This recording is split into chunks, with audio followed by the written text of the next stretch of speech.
오후의 책방입니다. 오늘 촬영일이 1월 3일, 정확히 한 달 전 온 국민을 두려움과 분노에 빠뜨리게 했던 12.3 계엄 사태가 있었습니다. 비상계엄을 선포합니다. 어떻게 진정해요? 제정신이세요? 누가 할 것 없이 10대와 20대들도 스스로 광장에 나와서 목소리를 높였습니다. 리더는 어떠해야 하는가? 그 리더의 자질을 무엇으로 판단할 수 있는가? 고민할 수밖에 없는 때입니다. 말을 잘 하는 것과 말재주는 다른 것이다. 국가 지도자의 말은 말재주 수준이 아니고 사상의 표현이며 철학의 표현이다. 가치와 전략, 철학이 담긴 말을 쓸 줄 알아야 지도자가 되는 법이다. 노무현 전 대통령의 말입니다. 리더의 말하기는 어떠해야 하는가? 이재명의 스피치의 저자 박사랑 아나운서 모셨습니다. 안녕하세요. 안녕하세요, 대표님. 안녕하세요. 네, 제가 간단하게 박사랑 대표님에 대해서 소개하도록 하겠습니다. 15년 차 아나운서이시면서 임상심리사, 스피치 분야 베스트셀러 저자, 이 책이죠. 네. 뉴스 앵커, 경제방송 MC, 여러 기업의 사내방송 아나운서로 활약하셨고 1000여 건 이상의 기업, 정부 부처 공식 행사의 진행을 담당해온 스피치 전문가로 현재 아트워드 대표이십니다. 네. 어떠신가요? 네, 감사합니다. 경력을 잘 적어주셔서 감사하고요. 네. 저는 아나운서 말씀해 주신 대로 15년 정도 현장에서 다양한 행사를 진행했고요. 그리고 지금은 스피치 컨설팅을 하고 있는 스피치 컨설팅이라고 하면 좀 어렵게 생각하실 수도 있는데요. 어떤 발표를 준비하는데 대본 작성부터 발표하시는 것까지 코칭까지 다 진행해주는 역할을 하고 있다고 생각하시면 될 것 같고요. 네. 또 발표 외에도 개인적으로 좀 더 말을 잘하고 싶고 좀 더 나은 삶을 살고 싶은 분들, 그분들의 심리와 말을 좀 컨설팅해주는 일을 같이 하고 있습니다. 2022년 2월 달에 출간했어요. 네, 지금 시운이 이 책을 다시 소환한 게 아닌가라는 생각도 드는데 감사합니다. 요즘 주변 반응이 좀 어떻습니까? 사실 그 전에 책을 냈을 때는 좀 여론이 안 좋았었어요. 그 뉴스도 터졌었고 네. 아시겠지만 이제 가족사 그 녹취 파일이 터지면서 네. 그때 사람들이 무슨 스피치냐 왜 하필 또 그게 터져가지고 이제 스피치라고 하기 전에 네. 이제 그 뭔가 욕설 이런 것들 때문에 사람들이 그 사람의 스피치를 알아가고 싶은 마음까지 사라져버리는 편견들이 많았던 시기가 있었던 것 같은데요. 그래서 그때 쓰면서도 저도 좀 두려워했던 것 같아요. 이걸 써도 되나. 네. 그런데 지금은 사람들이 지나고 보니 그 말이 맞다. 특히 이제 윤석열 현 아직까지 대통령 네. 같은 경우에는 네. 네. 정말 그 말이 맞다. 이 책이 좋은 책이었다. 성견 지명이 있었다라고 해주시는 그럼요. 분도 있는 것 같아서 네. 지금 조금은 더 나아진 것 같습니다. 많은 사람들이 있었을 텐데 이 두 분의 스피치를 분석하게 된 이유나 배경이 좀 궁금합니다. 이 책을 쓴 것 자체를 좀 일단 말씀드리면요. 네. 저희가 어렸을 때 대통령의 말하기라는 책을 굉장히 재밌게 읽었었어요. 네. 노무현 대통령의 네네. 연설이나 평상시 하던 말씀들을 담아놓고 분석한 그 책을 제가 정말 닳도록 읽었었거든요. 닳도록. 네, 그 책을 정말 좋아했었는데 그 책을 머릿속에 이제 어느 한 구석에 저장해놓고 있다가 그 3년 전쯤에 이재명 님이 대장동 사건이 있었을 때 기자들 앞에서 막 말씀을 이제 화가 나서 하시는데 들어보니까 너무 말을 잘하는 거예요. 그래서 이 해당 지역의 토지 투기 세력과 손잡은 것도 국민의힘, 성남시의 공공개발 투지를 막은 것도 국민의힘, 민간 사업자 참여시키라고 압력 넣은 것도 국민의힘, 여기서 뇌물 받아먹은 것도 국민의힘, 다 나타나고 있지 않습니까? 어떻게 즉석에서 저렇게 사람을 유머러스하게 또 라임에 딱딱 맞게 강약 조절까지 하면서 말씀하실까. 그래서 저분의 말하기가 상당히 인상적이다. 저는 그때 정치에 관심이 없었거든요. 네. 그때부터 영상을 막 찾아보다 보니까 와, 천재적으로 말을 잘하는 것 같다. 그렇구나. 네. 그래서 좀 분석하게 되었습니다. 저는 사실 이제 네. 책을 읽기 전이랑 이 책을 읽고 난 다음에 이재명 대표에 대한 마음이 좀 많이 바뀌었어요. 그전에는 좀 마음을 안 주려고 많이 노력을 했던 거라면 사실 이 책을 보고 저는 이재명 대표에게 홀딱 반했어요. 딱 인상이 활짝 웃거나 부드러운 인상은 아니잖아요. 그렇죠. 그리고 사람들에게 막 친절하게 다가가는 스타일도 아니시기 음. 때문에 조금은 좀 까칠한 이런 이미지로 처음에는 저도 생각을 했었는데 아, 이분이 츤데레 스타일이구나. 알면 알수록 진국이구나. 아, 이런 면 때문에 좀 네. 특히 좋았던 게 있었고 네. 그리고 악인을 대하는 방식이 저는 굉장히 마음에 들었어요. 악인을 네, 대하는. 악인을 대하는 것이 어, 우리가 말을 잘하고 싶어하는 이유가 네. 좋은 사람과 좋은 대화를 하기 위한 것도 있겠지만 사실은 살면서 어쩔 수 없이 나쁜 사람들을 만나게 되잖아요. 그렇죠. 근데 그럴 때 어떻게 대처하는지에 따라서 네. 그 사람의 삶이 좀 편안해지느냐 아니면 피곤해지느냐가 있을 것 같은데 네. 이재명 대표는 악인을 정말 잘 대처해요. 특히 악인들의 심리를 잘 간파하거든요. 그건 아마 어린 시절부터 좀 힘들게 살아왔기 때문에 경험으로 많이 배운 것 같다라는 생각이 들어요. 그래서 악인들의 심리를 잘 간파하다 보니 네. 이제 토론을 하거나 할 때도 굉장히 대응을 잘 하시잖아요. 네, 맞아요. 그런 걸 보면서 저도 많이 적용해 보기도 하고 네, 배울 점이 참 많습니다. 많은 강점이 있지만 특히 악인을 대하는 방식, 네, 화내지 않고 네, 정중하게 할 말을 딱 하면서 네. 상대방을 무력화시키는 네. 이런 방식을 저도 보고 참 큰 매력을 느꼈습니다. 네, 이제 자세히 이제 알아보도록 하겠습니다. 이 책은 김태형 심리학자님과 공동 저자이세요. 네. 두 분이 어떤 인연으로 이렇게 만나서 이 책을 쓰게 된지 좀 궁금합니다. 아, 저 김태형 심리학자님은 네. 제가 한 5년 전쯤일 것 같은데요. 네. 제가 김태형 심리학자님이 대통령들의 심리를 분석한 책을 하나 썼었어요. 그때 문재인, 네. 안철수 등등 대통령 후보들을 분석한 책을 쓰셨었는데 네. 그걸 유튜브로 방송하는 걸 보고 제가 너무 흥미롭더라고 생각해서 그분의 책을 좀 사서 읽고 네. SNS로 찾아서 메시지를 보내서 한번 만나달라고 좀 부탁을 드렸고 네.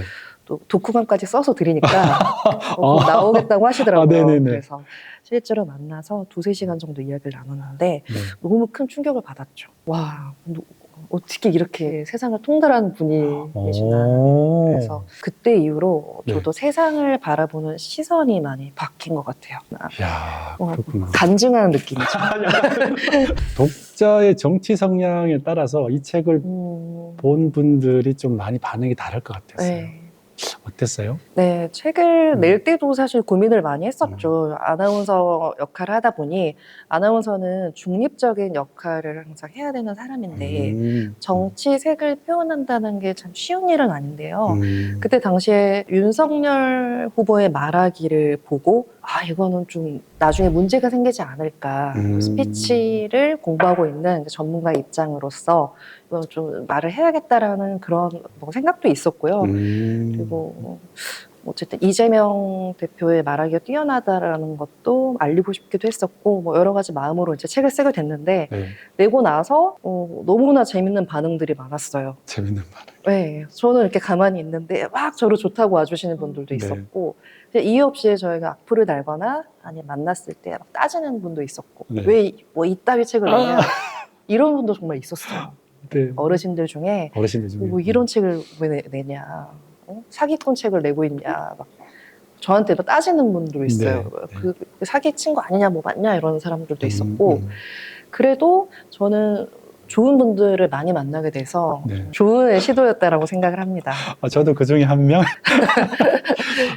제가 오늘 인터뷰를 준비하면서 이재명 대표님의 전 영상, 연설 굉장히 많이 봤는데요. 전체적으로 이재명 대표의 말하기에 특징이 있다면? 네, 일단 이재명 대표가 말을 잘한다는 건 전 국민이 다 알 거라고 생각을 해요. 이재명 대표를 싫어하는 사람이든 좋아하는 사람이든 만약에 당장 내일 토론에 이재명 대표를 하면 누가 좋아하겠어요.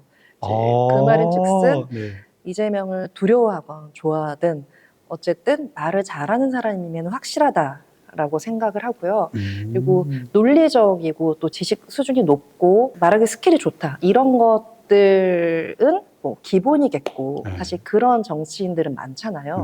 어쨌든 이재명 대표가 많은 사람들의 지지를 받은 이유가 있을 거 아니에요. 그렇죠. 그래서 그 측면으로 좀 말씀을 드리면은 일단 첫 번째로는 스토리텔링을 잘해요.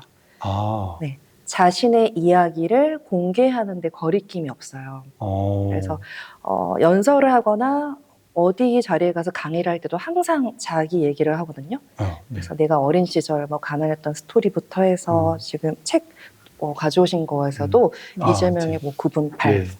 공장에서 일할 때 있었던 일 이런 것들을 말하면서 팬층이 확보가 되는 것 같아요.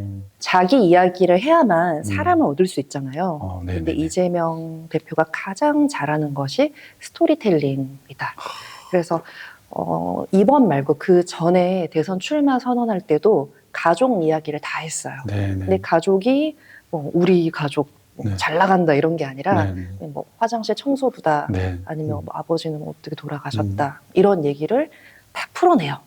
저 상대원 꼭대기에 우리가 살았는데 어머니께서 이 화장실에 출근하시기 전에 제 손을 잡고 공장에 발에다 주셨습니다. 그래도 행복했습니다. 그래도 밤늦게 야간 작업 처리가 끝나고 오면 그러면 자신의 약점이라고 한다면 그 가족사 문제도 있고 근데 그런 것들을 다 공개하게 되니까 사람들이 마음이 쑥하게 되는 거죠. 네. 그게 바로 스토리텔링의 힘인 것 같아요. 네, 이제 네. 그런 이야기를 잘 공개하는 능력. 그래서 이거를 주식 방송에 가면은 주식했던 이야기를 하고요. 네. 그리고 뭐 전라도 가면 전라도에서 네, 있었던 네. 얘기를 하고요. 네. 그래서 어딜 가나 스토리텔링으로 마음을 잘 얻는 능력을 가지고 있다. 그리고 또 하나는 이제 제가 만든 말하기 공식인데요. 이제 감독형 말하기를 하는 사람이다. 감독형 말하기. 네. 그래도 여쭤보려고 했었어요. 네, 보통 사람들은 그냥 주어진 대로 말을 하잖아요. 네. 여기 가서 발표하세요. 그럼 네 하고 대선 출마 선언을 할 때도 뭐 일반적인 후보들은 주어진 곳에서 하잖아요. 일상 많이 하는 곳. 백범, 김구, 기념관 뭐 이런 그렇죠. 데서 맞아요. 예. 거기서 많이들 한데 네. 이렇게 하는데 이재명 대표는 오리엔트 공장에서 대선 출마 선언을 했었어요. 자기가 일했던 공장에서. 소년공으로 일한. 예. 피가 배어나오는 제 손바닥을 보고 또 우셨습니다. 뭉개져버린 제 손가락을 보고 또 우셨고 프레스 사고로 비틀어져 버린 제 왼팔을 보고 또 우셨고 죄송합니다 어머니. 그 소년 노동자가 오늘 바로 그 참혹한 기억의 공장에서 대한민국 최초의 노동자 출신 대통령이 되려고 합니다. 거기 앞에 가서 대선 출마 선언을 하는 게 네. 좀 독특하잖아요. 그죠. 네. 약간 천재적인 재능이 있는 거죠. 그러니까 이런 감독형 말하기를 잘하시는 분 중에 스티브 잡스가 있죠. 진짜 혁신적인 발표를 하잖아요. 그래서 기존의 PPT에 뭐 자막도 많고 이랬는데 딱 내가 돋보일 수 있는 맞아요. 뒤 배경을 만들어 놓고 그러니까 좀 머리가 좋은 게 아닐까요? 심리학적 용어로는 메타인지 능력이 높다. 그러니까 단순히 나만 보는 것이 아니라 이 전체에서 내가 어떻게 해야지 돋보일 수 있을까?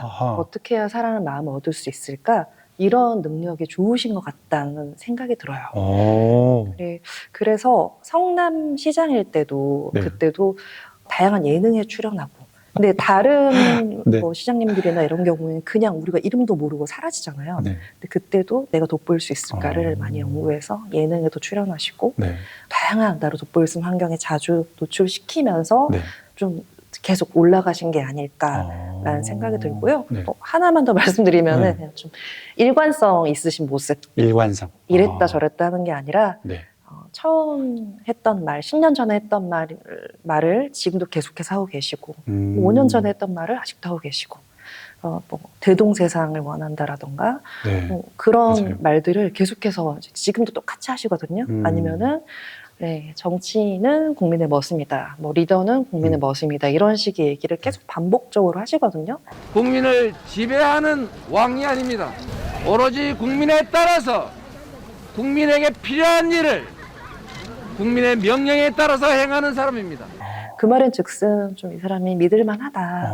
일관성을 갖고 일관성을 있었어요. 가지고 있다. 추진력도 있고 일관성도 있고. 또 단점도 있으시겠지만, 그래요? 네, 어떻게 완벽하겠어요, 사람이. 네. 또 어쨌든 이러한 면 때문에 네. 사람들이 이재명 대표를 네. 좀 좋아하는 게 아닌가라고 생각을 합니다. 제가 책을 읽다가 공익추구형의 네. 정치인이다라는 말을 듣고 언뜻 이해는 되는데 공익추구형이란 정치인은 어떤 스타일을 말하는 건지. 저도 김태형 심리학자님이 만든 이론인데 그래요? 네. 공익추구형 네. 정치인, 사익추구형 정치. 그냥 말 그대로 쉽게 공익추구형 정치인은 정말 세상을 바꾸기 위해서, 사람들이 잘 사는 세상을 만들기 위해서 정치를 하시는 분들이고, 사익추구형 정치인은 내가 잘 살기 위해서 네, 쉽게 생각하시면 네. 될 것 같은데요. 네. 근데 이거는 비단 정치인뿐만 아니라 네. 저희도 마찬가지인 것 같아요. 저도 강사를 하고 있지만 내가 돈을 잘 벌기 위해서 하는 강사가 있을 것이고, 정말 좋은 교육으로 사람들이 발전했으면 좋겠다라는 마음으로 강의를 하시는 분이 있을 거고, 근데 김태형 심리학자님한테 제가 들은 바로는 네. 결국에 공익을 추구해야지만 사람이 큰 목표를 이룰 수 있다. 사익을 추구하면 얼마 못 간다. 라는 얘기를 하셔서 네. 저도 사익을 좀 포기합니다. 그래서 이제 이재명 대표가 하는 말 중에 나는 대통령이라는 직위가 아니라 세상을 바꾸는 대통령의 직무를 수행하고 싶다라는 말씀을 하시더라고요. 그런 모습을 어디서 저는 이제 스피치를 관심 있게 보니까 네. 어디서 많이 확인할 수 있냐면 사람들이 막 환호할 때 있잖아요. 네네네. 이제 뭐 이재명 아니면 뭐 윤석열 뭐 많이 있잖아요. 한동훈 막 이렇게 사람들이 응원할 때 네네. 굉장히 너무 이 자체를 즐기는 사람이 있잖아요. 네. 근데 이재명 대표는 그 자체를 그렇게 즐기는 것 같진 않아요. 그렇게 막 응원을 호응해주면은 막 신나서 어깨가 네. 올라가는 사람이 있는가 하면은 네. 그냥 별로 이제 그런 것에 크게 신경 쓰지 않는. 대단한데요? 좀 대단하다고 생각 들어요. 뭐 그렇게 해주시면 어떨 것 같으세요? 저는 좀 부끄러울 것 같아요. 저는 그래서 이러지 마세요, 네. 이러지 마세요. 이게 네. 이제 이재명 대표가 네. 계속 말했듯이 난 국민의 머슴이다라고 하는 것처럼 인기에 좀 연연하지 않는 그런 모습을 많이 보여주시는 것 같아요. 그 아까 악인을 대하는 부분에서 이제 많이 인상 깊었다 하셨잖아요. 네. 저의 경험에 비춰보면 저 악인들이 생각하는 것과 내가 사실 크게 다르지 않다. 근데 나도 똑같은 생각을 했는데 그건 옳지 않기 때문에 다만 그런 욕망이라든가 이런 생각을 그렇게 빠지지 않으려고 많이 노력을 해왔던 삶의 과정인 거지. 정말 저 사람들이 생각하는 걸 한 번도 생각해보지 않은 순수한 사람은 저는 아니거든요. 그건 누구나 마찬가지지 않을까요? 감사합니다. 예를 들어서 사례를 좀 들어주시죠. 대장동 사건 같은 경우에 그 질의응답하는 부분에 보면 그 황금 같은 돈을 두고 왜 돈을 받지 않았냐라고 할 때 이재명 대표는 이 사업, 이 막대한 1조 원 이익이 화천대유 천화동인에 발생했는데 그 이익에 기여한 공로로서 소정의 대가를 받으셔야 되는 거 아니에요? 재미있게 잘 들었습니다, 의원님. 왜 돈을 안 받았냐? 안 받으니까 섭섭하지 않냐? 이런 말씀하시는데 전혀 안 섭섭합니다. 저는 그런 부정한 돈에 관심을 가져본 이익이 없습니다. 많은 사람들이 이 엄청난 규모의 이권 사업에서 어떻게 인허가권자가 돈을 안 받을 수 있겠냐라는 의심을 하는데, 그래서 제가 그렇게 말씀드린 거죠. 부처 눈에는 부처가 보이고 돼지 눈에는 돼지가 보이는 거다. 그런 사람도 세상에는 있습니다. 여러분은 상상이 안 되겠지만 송석준 의원님께서는 도저히 상상이 안 될 수 있는데 저희는 그런 돈 탐하는 사람들이 아닙니다.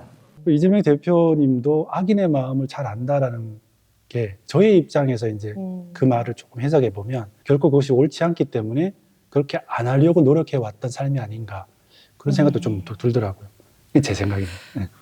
제가 직접 물어보지 않아서 잘 모르겠는데요. 그죠? 그냥 세상에는 우리가 상상하지 못할 만큼 괴상한 사람이 많잖아요. 네. 어릴 때부터 너무나 많이 겪다 보니까 그래서 아마 악인들의 심리를 좀 더 쉽게 간파할 수 있지 않았을까라는 생각이 들었던 것 같아요. 악인들을 워낙 많이 만나와서 말싸움이라고 해야 되나요? 좀 대응을 잘하는 사람들을 보면은 많이 대해본 사람들이 잘할 수밖에 없잖아요. 그렇군요. 네.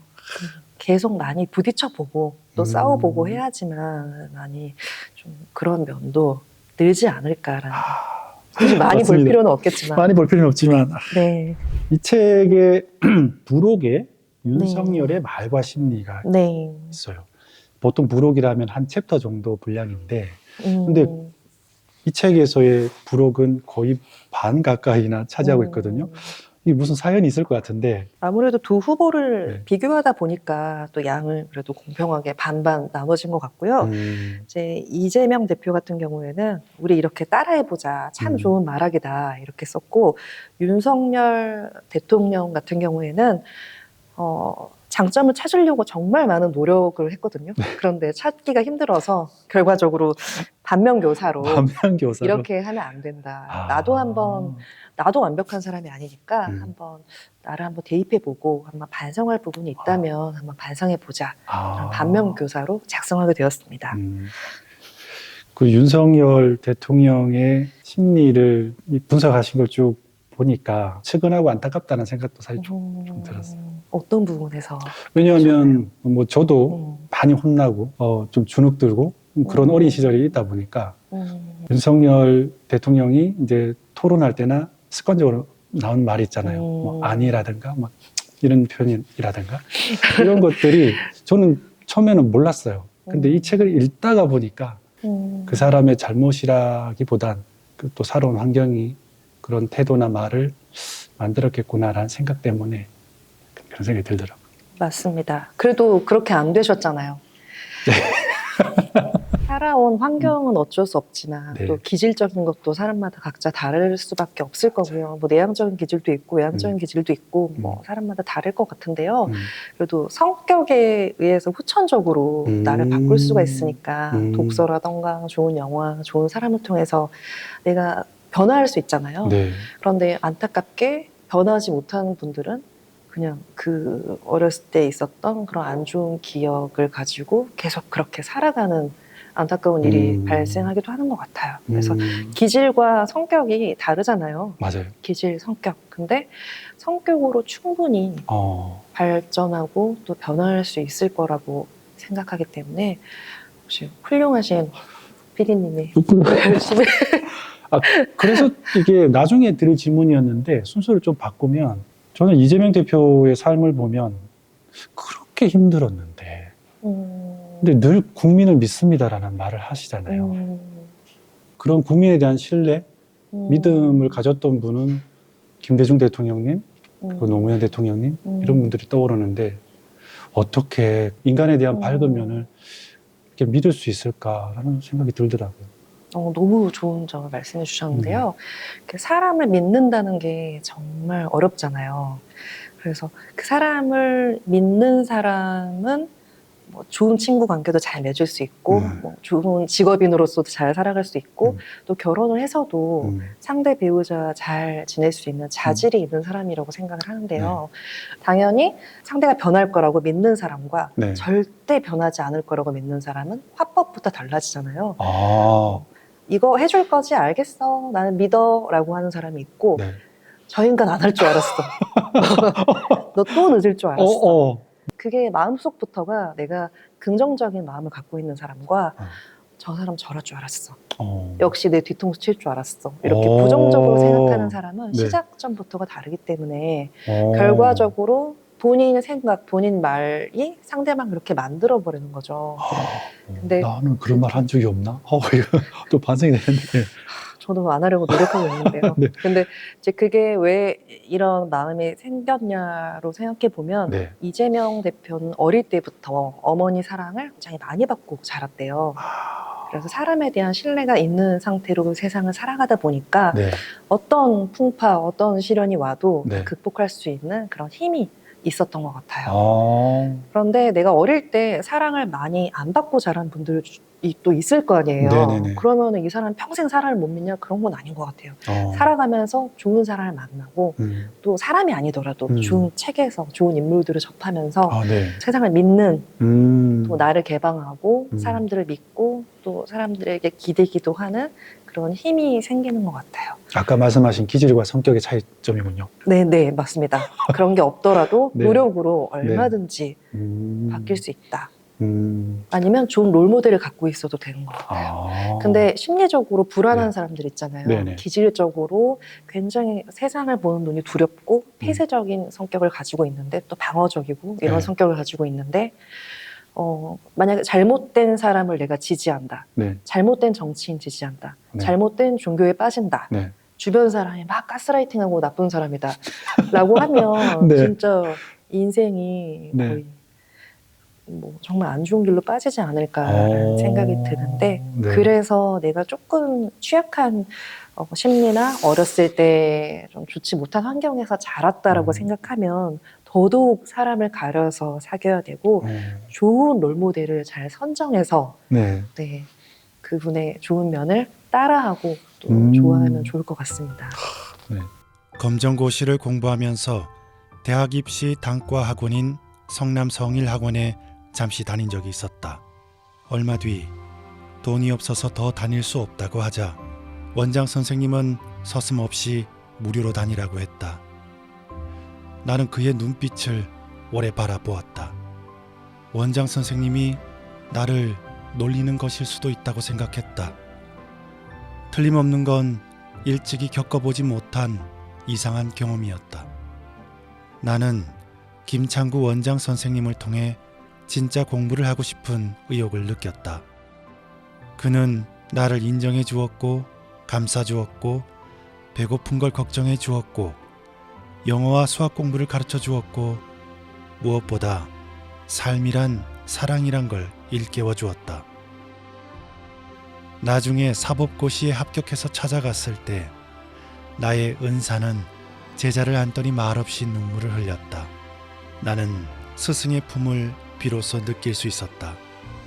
김창구 선생님은 나에게 세상은 사랑할 때만 가슴으로 빛을 뿜어낼 수 있다는 걸 깊이 깨우치게 해주었다.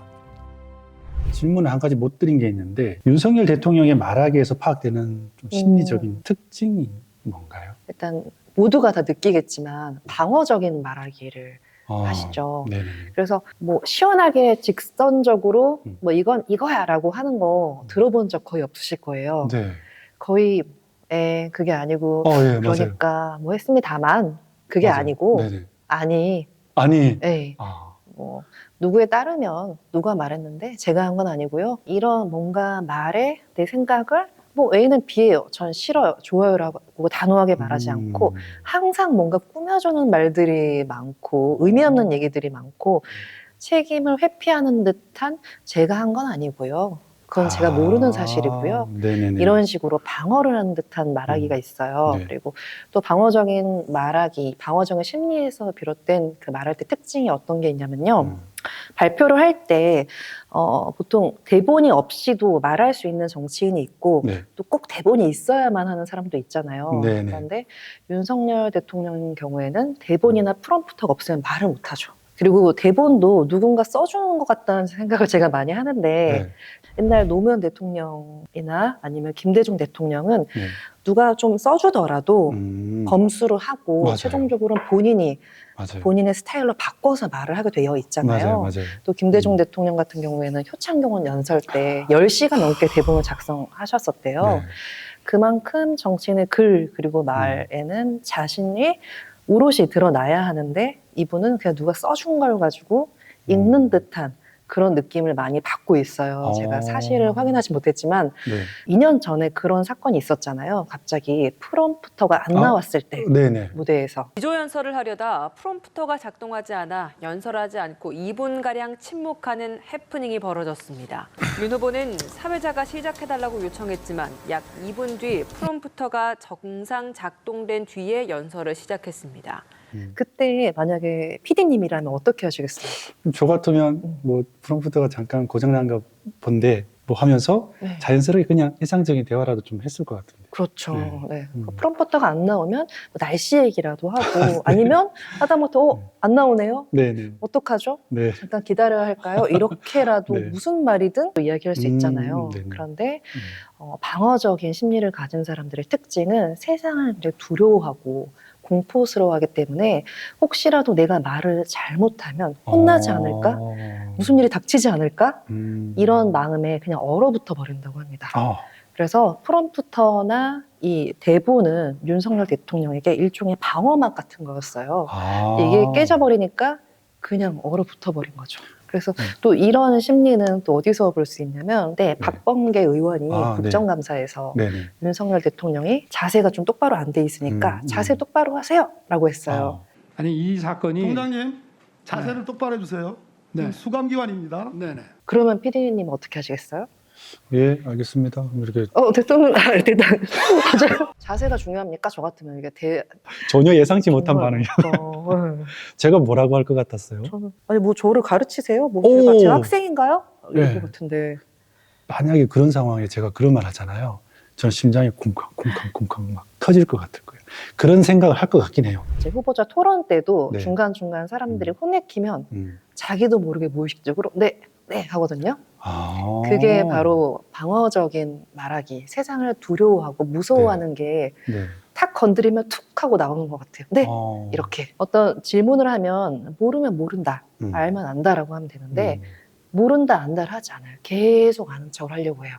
집적하고 분석할 수 있는 AI 알고리즘이 중요하다고 생각합니다. 그건 전부 저 하드웨어 쪽이지 데이터나 인프라 쪽은 아닌데요. 그렇지 않습니다. 이거를 운영하기 위해서는 상당한 소프트웨어의 그 기술 개발이 필요합니다. 그때 당시 안철수 후보랑 토론을 할 때도 IT 기술에 대해서 막 물어보고 있었어요. 뭐 안철수 후보 같은 경우에는 너무나 잘 아시는 분일 거 아니에요. 해당 분야에 계속 엉뚱한 말로 계속 이어가는 거예요.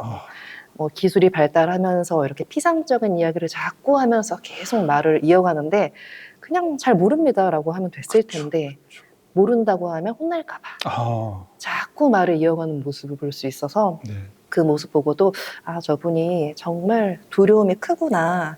우리는 윤석열 대통령이 말도 세게 하고 목소리도 크고 강해 보이기 때문에 좀 강한 사람이라고 착각할 수도 있는데 굉장히 내면이 약한 사람이다. 자존감이 낮은 사람이지 않을까 이렇게 생각하고 있습니다. 그렇구나. 윤석열 대통령은 감정에 대해서 물어보면 대답을 잘 안 해요. 자기 감정을 얘기 못 한다는 거예요? 네. 소회를 말씀해 주시죠 하면 막 쭉 얘기하고 넘어가거든요. 이제 자신의 감정을 이야기하는 걸 왜 어려워할까라고 생각하면 자신의 감정을 모르니까 들여다본 적이 없기 때문에 그럼으로 인해서 발생되는 것들이 공감 능력이 부족하다는 것도 말을 할 수가 있죠.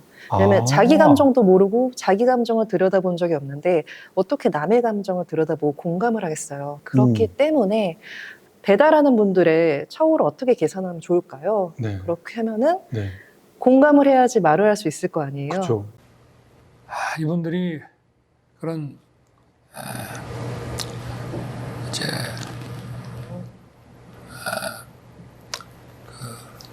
정말 누구나 할 수 있을 법한 이야기를 하시거든요. 그런 것들을 보면 타인에 대해서 생각해 본 적이 정말 많이 없으시구나 이런 생각도 들고 또 심리에 기반한 말하기 특징을 말씀드리자면 자기중심적으로 말을 하시죠. 자기중심적으로 생각을 하다 보니까 또 자기중심적으로 말을 할 수밖에 없는 건데 보통 이제 청중을 고려해서 말을 하잖아요. 우리는 청중에 따라서 화법을 다르게 한다던가 근데 항상 똑같이 하시잖아요. 그리고 자신도 모르게 마이크 켜져 있는데 반말을 하거나 그런 경우도 많고. 그래서 듣는 사람이 누구냐에 따라서 눈높이도 맞추고 언어 표현도 바뀌고 이렇게 해야 되는데 늘 똑같다는 거죠. 늘 똑같이 하시고 상대방의 감정이 어떤지 어떤 이야기를 듣고 싶어 하는지 이런 부분에 대해서 전혀 모르고 있다라는 생각이 드는 것 같습니다. 자기중심적인 화법을 가지고 있다라고 생각을 합니다. 자기 마음을 못 들여다보기 때문에 다른 사람과 공감하기 힘들다는 말씀 되게 와닿는 것 같아요. 왜 그렇다면 자기중심적으로 말을 하게 될까? 사람들 보면 이제 윤석열 대통령뿐만 아니라 많은 사람하고 대화할 때 계속 끊임없이 내 얘기만 하는 사람들이 있어요. 모든 대화의 중심이 나고 계속 나는 내가 어떤 얘기를 하면은 바로 네. 이어서 네. 나는 아, 좀 저는 애정 결핍이 있기 때문에 계속 내 얘기, 내 중심, 내가 뭐 하고 싶다, 나는 계속 확인받고 싶은 어린아이처럼 계속 내 얘기를 하는 게 아닐까라는 생각이 들어서 네. 조금 안타까운 부분이 있다고 생각합니다.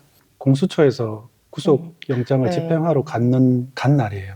근데 네. 조금 전 소식을 보니까 결국 집행하지 못하고 물러나왔다는 얘기를 하던데, 당당하게 맞서고 또 나와서 조사를 받고 하면 될 텐데 뒤에서 숨는 모습이 너무 어린아이적 같은 모습이다, 이런 표현을 좀 하더라고요. 맞아요. 근데 딱 모든 게 이 심리나 말하기에서 사람을 분석한 것과 행동이 결과적으로 약간 일치하지 않나요? 그런 것 네. 같아요. 네, 예전에 사람을 판단할 때 신언서판을 본다고 맞습니다. 했잖아요. 네. 그 사람이 하는 말, 자주 쓰는 말, 어떤 상황에서 갑자기 그 사람이 화를 낸다거나 어떤 감정을 표출할 때 보면 그 네. 사람의 원래 모습을 발견할 수 있지 않을까. 그래서 이렇게 무서운 상황이 오니까 네. 그냥 숨어버리는. 어, 그 윤석열 대통령이 권위주의자잖아요. 네. 권위주의자라서 권력이 있으면 막 기세가 등등한 스타일인데 지금 이 권력이 사라지면 엄청난 무력감에 빠질 수 있기 때문에 최대한 권력을 놓지 않으려는, 내가 이를 악물고 계엄 사태까지 열면서까지도 내가 끝까지 이 권력을 잃지 않겠다. 권위주의자들이 권력을 상실하게 되면 굉장히 무너진대요. 네. 그래서 그렇게 권력을 지키려고 싸우고 투쟁하고 하는 게 아닐까라는 생각이 듭니다. 아, 예, 생각을 좀 깊게 하게 됩니다. 사실 이제 리더라고 하면은 굉장히 범주가 넓잖아요. 뭐 기업 경영자도 있고 또는 종교인, 또 사회운동가라든가 정치인도 포함되는데, 정치인에게 있어서 말하기란 도대체 어떤 것일까? 좀 다르지 않을까라는 생각이 들더라고요. 정치인은 말이 생명과도 같은 거라고 생각을 하는데요. 일단 대중의 언어를 잘 써야 하는 것 같아요. 그래서 좀 대중적인 사람이 원래 인기가 많잖아요. 네. 정치인도 마찬가지로 늘 항상 엘리트적인 삶을 살았다고 하면 대중의 언어를 이해할 수가 없잖아요. 그렇죠. 그래서 막 선거철만 되면 시장에 가서 갑자기 어묵을 오뎅 먹고 막 떡볶이 먹고 네네네. 이러는데, 그런다고 해서 우리가 우리를 잘 이해하고 있구나라고 생각하진 않잖아요. 그렇죠. 일반적인 평범한 보통의 삶을 살았던 분들이 정치인으로서도 성공할 확률이 높을 수밖에 없는 거는 대중의 말과 생활을 잘 이해하고 있기 때문에 지 않을까 생각을 해요. 그리고 이번 윤석열 대통령 이 상황에서도 알 수 있듯이 뭐 사과도 안 하고 얼마나 답답해요. 네. 그래서 가장 중요한 것 중에 하나는 공감 능력이라고 생각을 해요. 오바마 대통령이 참 리더, 정치인의 말하기에 어떤 뭐 교과서라고도 할 수가 있어서 자꾸 예시를 들게 되는데, 오바마 대통령이 미국에서 총기 난사 사건이 났을 때 사람들이 다, 유족들도 다 모여서 연설을 한 자리가 있었어요. 그때 오바마 대통령이 노래를 불렀어요. Amazing grace, how sweet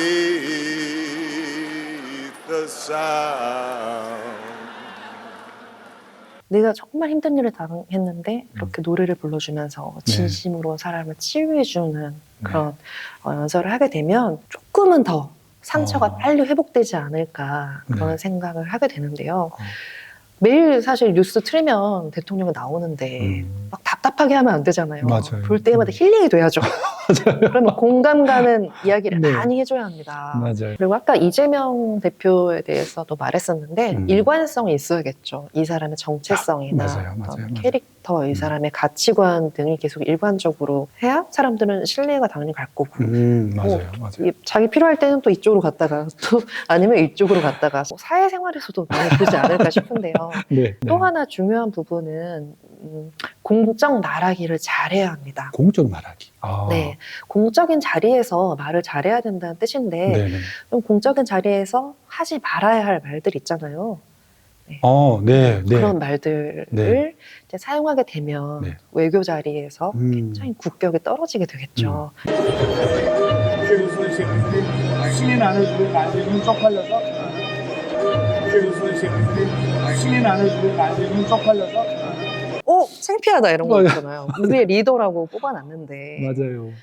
아니면 우리 회사 사장님인데 어디 나갔는데 제일 말을 못한다 그러면 좀 속상하잖아요. 그리고 네. 말을 못하는 건 괜찮은데 비속어를 쓴다거나 아니면 네. 엉뚱한 말을 한다거나 좀 세련되지 못하게 말을 하면 굉장히 실망스럽겠죠. 그래서 정치인의 말하기는 굉장히 파워풀해야 되고 또 심플해야 되고 확실히 메시지가 전달되어야 될 것 같은데 그러려면 어떻게 하면 좋을까요? 일단 자신을 한 단어 또는 한 문장으로 정의하는 게 정말 중요합니다. 기업이라면 기업의 사명이나 기업의 슬로건 있잖아요. 네. 뭐 삼성이면 기술로 세상을 이롭게 네네네. 뭐 이런 것처럼 사람도 본인만의 슬로건이 있어요. 그 슬로건으로 정치 생활 끝까지 가는 거잖아요. 그런 것처럼 예를 들어서 보통 사람 노태우, 네. 문재인 대통령 사람이 먼저다. 네. 이재명 대표 같은 경우에는 억강부약, 대동세상 뭐 이런 것들이 있는데요.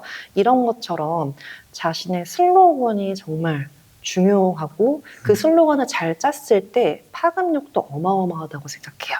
나를 한 문장으로 정의하면 무엇일까? 나를 한 단어로 정의한다면 무엇일까? 그리고 내가 만약 발표를 한다면 발표를 할 때도 항상 제가 이제 학생에게 물어보는 것이 한 문장으로 정의하면 이 PPT의 한 문장은 뭐냐? 한 단어는 뭐냐? 이걸 자꾸 물어보고 발표를 하는 메신저분도 발표를 하는 메신저의 한 문장 한 단어가 무엇이냐 이걸 계속 물어보거든요. 그게 잘 정의가 되어야지만 좋은 발표가 되고 또 그게 잘 정의되는 사람이 세상을 잘 살아갈 수 있고 그렇지 않을까. 그래서 개성이라고 하면 보통 다 뭐 옷이나 액세서리 이런 것들 외적인 것을 많이 생각하는데 나를 어떤 단어로 확실히 정의를 내렸을 때 어떤 문장으로 정의를 내렸을 때 온전히 그 사람의 개성이 드러날 수 있다고 생각을 합니다. 네. 그렇네요. 그 한 문장이 결국 정치인에게는 일관성일 수도 있잖아요. 네, 맞습니다. 그렇구나. 저는 뭘까요? 오해책방을 한 줄로 하면 뭘까? 고민이 좀 되네요. 그걸 생각할 때 네. 엄청 같이 고민을 많이 해요. 저도 학생들이랑. 네. 그래서 학생들이 살아온 스토리를 다 들어보고 그리고 특히 어떤 게 가장 좋냐면 나의 한 문장 한 단어를 뽑을 때는 내가 나에게 닥쳤던 고난이나 어떤 시련을 내가 어떻게 극복했는지가 나의 키워드가 되더라고요. 고난을 어떻게 극복했냐. 이제 거기서 그 사람의 개성과 차별화가 생기는 것 같아요. 와. 네. 공부가 끝나고 돌아오는 길에 밤하늘을 쳐다보았다. 거기 누군가 정말 계신 거냐고. 나는 처절함이 무엇인지 안다. 가난이, 부당함이, 폭력이 얼마나 인간을 파괴하는지 또한 온몸으로 기억하고 있다. 전태일은 평화시장 한복판에서 온몸에 불을 붙이고 죽어갔다. 근로기준법이 없어서 어린 여공들이 피를 토하면서 죽어간 것이 아니다. 법이야 있었다. 전태일은 외쳤다. 근로기준법을 준수하라. 근로기준법을 정리하다 보면 참 짜임새 있는 법이라는 생각이 든다. 노동 3권을 보장하고 최저생활도 보장하는 참 좋은 법이다. 있는 법이라도 잘 지키자고 하면 들려오는 메아리가 있다. 해괴하게도 종북 딱지까지 붙인다. 먹고 사는 문제에 이념을 들이밀고 약자의 생존에 가당치 않은 프레임을 씌우는 일은 폭력일 따름이다. 노동 없이 어찌 삶이 있겠는가. 인간으로 대접받자는 것에 죄를 물어서는 안 된다. 돈 떼이고 해고당하고 회사가 부도나도 채당금조차 받지 못하고 나이가 많다고 일은 그대로인데 월급은 깎이고 대학 등록금 대출은 갚아야 하는데 취업은 되지 않고 이 밤 나는 말한다. 그들은 모두 또 다른 이재명이다. 진심이다. 나는 그들에게 벗으로 손을 내민다. 이 책은요. 네. 그러니까 두 분을 비교하긴 하는데 네. 좋은 말하기가 뭔지에 대한 컨설팅이 다 들어가 있는 것 같았어요. 좀 값을 올려야 될 것 같아요.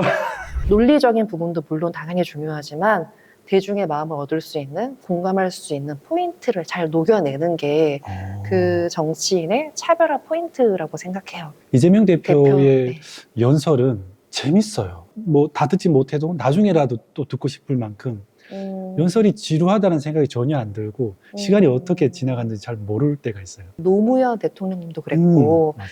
김대중 대통령도 그랬고 연설을 하면 연설 시간이 꽤 길잖아요. 맞아요. 그러면 그 시간 동안 사람들이 그냥 뻔한 얘기하고 있으면 얼마나 지루하겠어요. 심지어 좋은 내용이라고 할지라도 네. 계속 듣고 있으면 사람이 지겹거든요. 맞아요. 그래서 반드시 연설 안에는 유머 그리고 감성이 들어가 있어야 되거든요. 오. 감동적인 스토리라던가 네. 유머라던가 아니면 본인의 이야기가 네네. 들어가 있어야 되는데 이재명 대표도 마찬가지로 보면 굉장히 재밌어요. 재밌으니까 사람들이 재밌으니까. 연설을 길거리에서 하면은 막 비켜 내가 들을 거야 이러면서 막 듣게 그렇구나. 되는데 네네. 일단은 재밌잖아요. 재밌어요. 재미라는 걸 사람이 절대 잃을 수 없는 것 같은데요. 맞아요. 그래서 예를 들어서 다스베이다라는 프로그램 나와서 네. 지금 경선을 치르면서 많은 분들이 공격하지 않았냐, 어땠냐라고 하니까 경선 과정 중에 가장 분했을 때. 별로 분한 장면은 없었습니다. 아, 그럴 수 있지. 뭐 옛날에 뭐 난 더 했는데 뭐. 이러면서.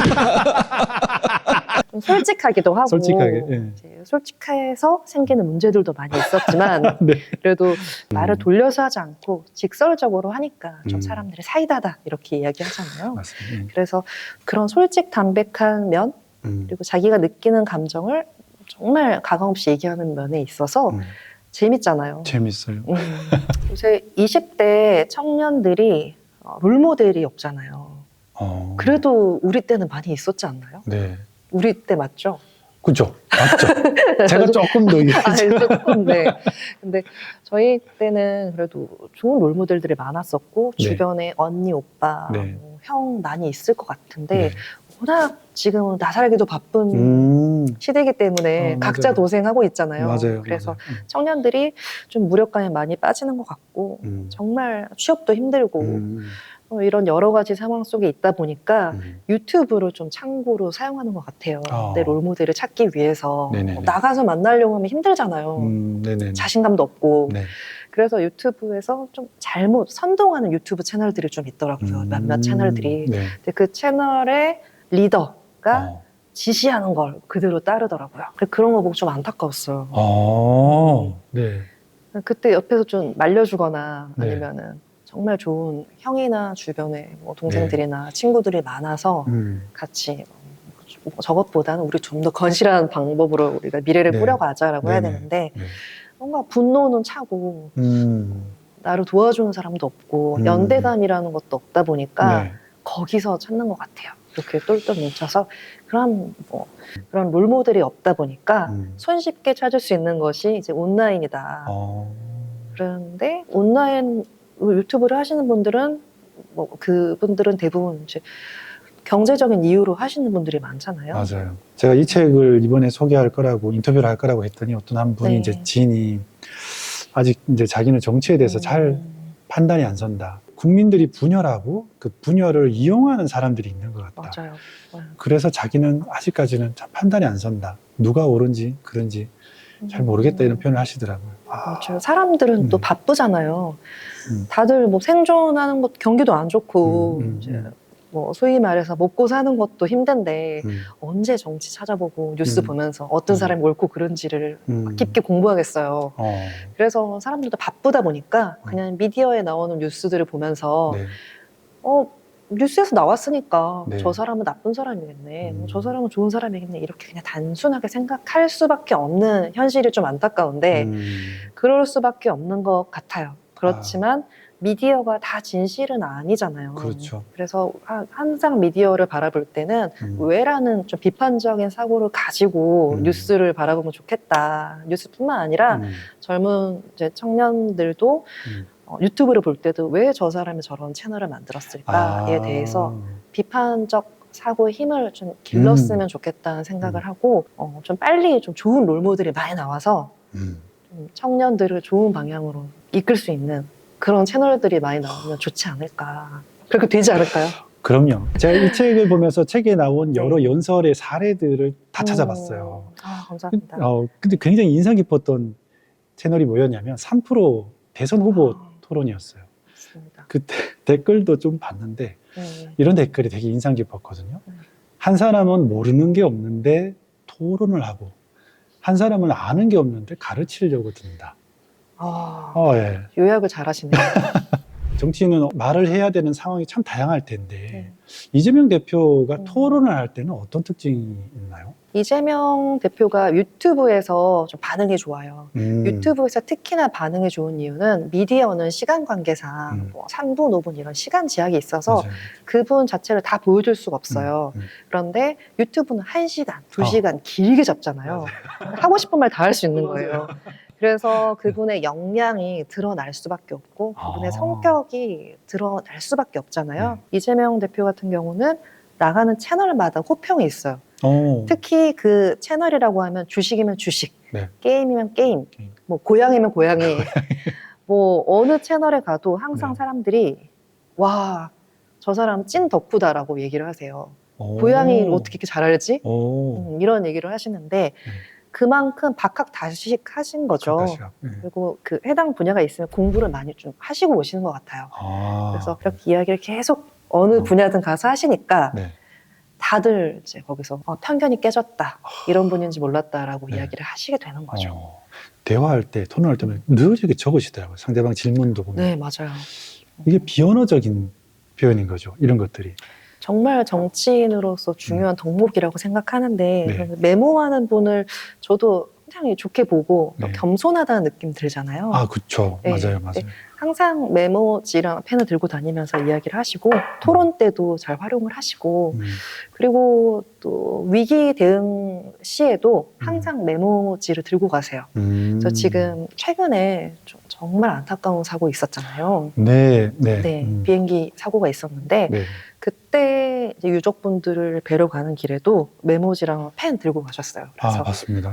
적으면서 들으시더라고요. 그러니까 내가 감성적으로 듣는 것도 좋지만 뭘 해결해 줄 수 있는지, 뭘 원하는지를 적어야 알 수 있잖아요. 제가 이제 이재명 대표의 영상을 자꾸 찾아보다 보니까 좋은 영상만 있는 건 아니더라고요. 뭐 다른 당파에서 막 비판하는 것도 있고 또 안 좋은 영상들도 있고 정치인의 숙명이 아닐까 이렇게 비난과 비판을 받는 거예요. 이랬을 때 이재명 대표의 또 대응법은 어떤가요? 사실 근데 이런 것들이 많이 없어졌으면 좋겠다라는 생각을 하긴 해요. 저런 이제 가족사가 있었잖아요. 가족사가 TV에 그것도 매일매일 온 미디어에 노출이 되면 뭐 내 기분은 어떨까라는. 그럼요. 미디어가 그렇게 보내니까 어쩔 수 없이 사람들은 반응할 수밖에 없는 거고요. 그래서 어쩔 수 없다고 생각하지만 미디어에서 너무 심했다라고 생각이 들고 이재명 대표의 대응법을 생각해 보자면 항상 힘든 일이 있을 때는 대중 쪽으로 뛰어들어가는 것 같아요. 그래서 힘든 일이 있고 내가 해명하고 싶은 일이 있을 때는 그 상대원 시장? 그 시장에 가서 자랐던 시장에 가서 시장 통해서 막 하소연을 해요. 울면서. 그거 봤어요. 그때 이제 지지자들은 많이 울었을 것 같고. 우리 성남의 사람들은 다 아시지 않습니까? 저희 가족들을 동원해서 저를 공격하기 시작했습니다. 저에게 어머니는 하늘입니다. 저를 언제나 믿어줬고 저의 어떤 결정을 다 지지해 주신 분이십니다. 결국은 어머니를 폭행해가지고 병원까지 가셨습니다. 제가 인덕이 부족합니다. 그러나 여러분, 제가 잘못했습니다. 그러나 어머니도 이제 떠나셨습니다. 형님도 이제 떠나셨습니다. 다시는 이런 일이 일어나지 않습니다. 제가 잘못했습니다. 이제 이런 문제로 우리 가족들 아픈 상처 그만 좀 해집으십시오. 힘들 때는 대중 속으로 들어가서 정면 돌파해서 사과를 하시는구나. 사과는 용기가 있는 사람이 할 수 있는 거 아닙니까? 그럼요. 그것도 사람들 앞에 가서 막 이야기를 한다는 거는 사람들을 사랑하기 때문에 그 속으로 들어가서 이야기를 하지 않을까 싶어요. 정면 돌파를 한다. 리더는 나의 주장, 나의 어떤 정치 철학을 얘기할 뿐만 아니라 다양한 상황이 있잖아요. 이해관계가 충돌하는 상황에서 중재를 하거나 보다 더 나은 방법을 찾는 역할도 해야 되는데 어떤 문제점들이 충돌할 때 이걸 어떻게 풀어나가는지에 대한 능력도 좀 궁금하거든요. 문제 해결 능력이 상당히 좋으신 것 같아요. 그래서 저 자리까지 지금 있으신 것 같은데 일단 문제가 일어나면 포기는 끝까지 안 하시는 것 같고요. 그리고 유명했던 사건들, 이제 이재명 대표를 스타로 만들어준 사건들이 계곡 철거. 미안합니다. 안 보고 싶은 인간 보는 것 같아서 좀 그런 것 같은데 그래도 있는 현실이니까 맞닥뜨려서 얘기를 좀 하고 가능한 방법을 찾아보는 게 좋겠죠. 현장 속에 뛰어 들어가서 네. 일단은 경청해 주세요. 일단 사람들이 하는 이야기, 막 소리 지르는 얘기, 소리가 끝날 때까지 계속 다 들어주신 다음에 공감을 하시는 것 같아요. 사람들이 얼마나 우리가 힘들겠어요. 그러면 힘들죠. 이렇게 멘트로 공감을 해주세요. 네. 이제 그 다음에는 이제 정확하게 얘기를 하시죠. 이건 된다, 이건 안 된다. 네, 일단 최선을 다해보겠다라고 이야기를 하시는 것 같아요. 근데 그 와중에 계속 소리를 지르고 언성을 높인 사람이 있으면은 거기서는 규칙을 딱 이야기하시더라고요. 근데 이게 뭐 이런 데만 있는 건 아닙니다. 우리 사회 곳곳에 있어요. 근데 방향을 잠깐만 제가 잠깐만 우리 나쁜 사람들 아니에요. 가능하면 제가 말씀드릴 거 하고 하는 게 좋지 않겠어요? 말씀하자는 건 아니니까. 방향을 이상하게 잡으시니까 살짝 불쾌하네요. 그럼 당연히 불쾌하죠. 어떻게 안 불쾌하고 얘기하겠습니까? 저도 불쾌하기 마찬가지입니다. 그러세요. 그러니까 제 개인적인 일을 하는 건 아니잖아요. 위임받은 일을 하는 사람이기 때문에 전체를 볼 수밖에 없어요. 위임을 누구한테 받았어요? 여러분이 도민한테 받은 거 아닙니까? 그러니까 그래서 저희가 아픔을 얘기하는데 본인이 제가 원론적인 얘기 결정은 다 져놓고 지금 넋두리 하는 거잖아요. 제가 아까 얘기했는데 이제 얘기를 하지 결정은 말까요? 다 져놨네 지금. 본인만 하는 거 아니지 않습니까? 가만히 좀 들어보시죠. 왜 혼자만 얘기하고 있어요? 지금 얘기하고 있으니까 들어봐야 되잖아, 끝까지. 기다려봐요. 말 끊지 여러분이 말고. 하신 얘기에 제가 답을 드리는 중이잖아요. OX로 하고 끝내버릴까요?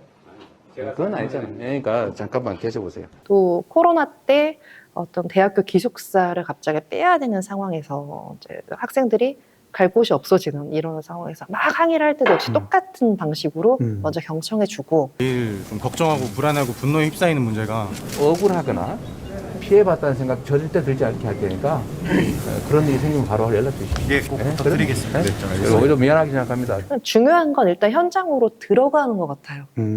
현장에 들어가지 않죠. 대부분의 직접 안 가고 딴 사람을 시키거나. 또 이재명 대표 같은 경우 워낙에 그런 거에 대해서 두려움이 없는 것 같다라는 생각이 들어요. 내가 소통할 수 있다, 내가 해낼 수 있다라는 자신감을 가지고 그냥 현장으로 들어가시는 것 같아요. 어허. 노무현 대통령도 그러시지 않으셨나요? 맞아요. 그러셨어요. 항상 그러셨어요. 스피치 컨설턴트로서 이재명 대표에게 혹시나 조금 조언해주고 싶은 게 있다면? 조언해주고 싶은 점은 많이 있긴 한데요. 많이 있군요. 목소리 톤을 좀 바꾸면 어떨까? 그리고 뭔가 따지듯이 말하는 느낌 있잖아요. 네. 스스로도 이야기하거든요. 네. 얘가 비호감으로 보이지만 실제로 보면 귀엽다 이렇게 스스로 얘기를 하세요. 근데 뭐 인기에 상관없이 행동하셔서 그런지 표정이라던가 말투에 신경을 잘 안 쓰다 보니 조금 더 좀 부드러운 모습을 최근에 이제 당 대표 되고 나서부터는 조금 더 신경을 쓰시려고 하시더라고요. 좀 더 부드럽게 하시려고 하시는 것 같다는 모습이 보여집니다. 네. 이 책은 두 정치인의 스피치를 통해서 어떤 말하기가 좋은 말하기인지, 아까 이제 말하기의 교과서 같은 분과 말하기의 반면교사 같은 분을 비교를 할 수 있는 책이기도 한데, 또 말하기를 통해서 드러나는 사람의 마음의 상태 또는 심리를 살펴보게 하는 책이더라고요. 책을 읽으면서 저도 이제 저 자신을 많이 돌아봤는데, 두 사람의 삶이 또 어떠했는가도 많이 곰곰이 생각해 봤습니다. 이 책을 읽는 독자들이 이 책을 읽으면서 꼭 기억했으면 좋겠다라는 바라는 점이 있다면? 이 책의 제목이 상당히 부담스럽잖아요. 네. 이 책을 주변인들이 읽어도 인스타에 올리질 못해요. 어허. 네, 올리면 조금 그렇잖아요. 그래서 정치색이 드러난다 생각을. 네, 스피치 책들이 시중에 정말 많잖아요. 그런데 이제 이재명의 스피치란 책을 한 권만 읽으셔도 어느 정도 스피치 공부가 가격이 네, 한 권만 읽으셔도 될 것 같습니다. 그리고 온라인에서 자꾸 뭔가를 해결하려고 하지 마시고 사람을 만나서 배우고 또 현장에 가서 배우고 또 경험에 의해서 배우는 것도 많잖아요. 맞아요. 그래서 부딪혀 보면서 그래야지만 말을 잘할 수 있고 또 말싸움도 잘할 수 있고 뭔가 살면서 안 좋은 사람도 만나고 안 좋은 말 듣기도 하고 나 이렇게 한번 대응해 볼 걸 이런 후회도 하기도 하고 발표하고 나서 난 좀 이렇게 발표해 볼 걸 이런 후회를 하는 와중에 성장을 하니까 밤에 자다가 발길이 막 맞아요. 샤워하다가 생각나고 근데 그런 모든 경험들이 쌓여야지만 나를 조금 더 잘할 수 있게 되는 것 같아서 나에게 안 좋은 일이 일어나더라도 뭔가 불쾌한 경험을 했더라도 다 스승으로 생각하고 나를 잘하기 위한 좋은 기회를 주신 분들이다 생각하면서 좀 좋은 마음을 가지고 살아갔으면 좋겠다라고 생각을 합니다. 요때쯤 대표님 이제 연락처를 밑에 짜다. 대표님 오늘 많은 이야기 감사합니다. 네, 감사합니다. 감사합니다. 세상에는 그런 분들이 숨어 있다. 그 마음씨가 세상을 밝게 하는 지혜라고 나는 믿고 있고 사람에게는 누구나 그런 심성이 자리 잡고 있다고 여긴다. 문제는 현실이 그걸 드러내게 하기보다는 모진 부분을 더 자주 노출시키도록 하는 것이다. 좋은 정치가 좋은 사람을 만들 수 있다는 믿음은 그래서 더욱 커진다.